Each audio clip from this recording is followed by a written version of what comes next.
আমাদের দেশে অনেক গুরু আছেন যারা বলে থাকবেন যে জিরো ইনভেস্টমেন্টে ব্যবসা করা খুব সহজ।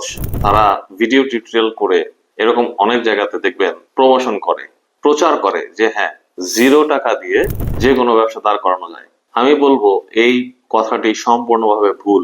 কারণ শুধুমাত্র আপনার মাথা, মেধা শক্তি দিয়ে আপনি একটা বিজনেস দাঁড়া করাতে পারবেন না। আপনার মেধার সাথে টাকাও থাকতে হবে। একটা এক্সাম্পল দিয়ে যদি আমি বুঝাই, ধরেন একটা লোক খুবই সুদর্শন কিন্তু তার টাকা নাই, তাহলে একটা মেয়ের বাবা কিন্তু সেই লোকের কাছে শুধুমাত্র চেহারা দেখে নিজের মেয়েকে বিয়ে করাতে চাবে না ওই লোকের সাথে। যদিও সে সুদর্শন, কিন্তু সুদর্শনের সাথে যদি টাকাটাও থাকে তাহলে হচ্ছে তার সাথে বিয়ে দেওয়া যেতে পারে। যদিও এর সাথে আরো অনেক অ্যাডজেক্টিভ যোগ করা লাগবে বিয়ের ক্ষেত্রে।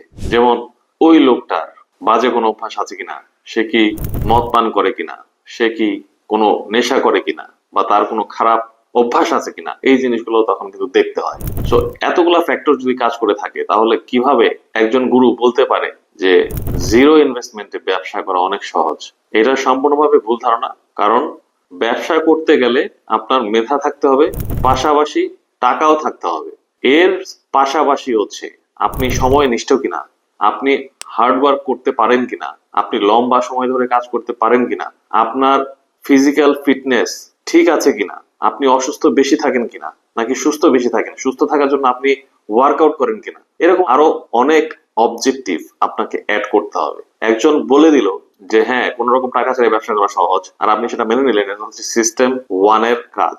এই সমস্ত ঘটনায় কোনো সময় আপনি তৎক্ষণাৎ কোনো কিছু মেনে নিবেন না। তখন আপনার সিস্টেম টুটাকে অ্যাক্টিভেট করার চেষ্টা করবেন যে আসলেই আমাকে যে জিনিসটা বলা হচ্ছে সেটা কি যৌক্তিক কিনা।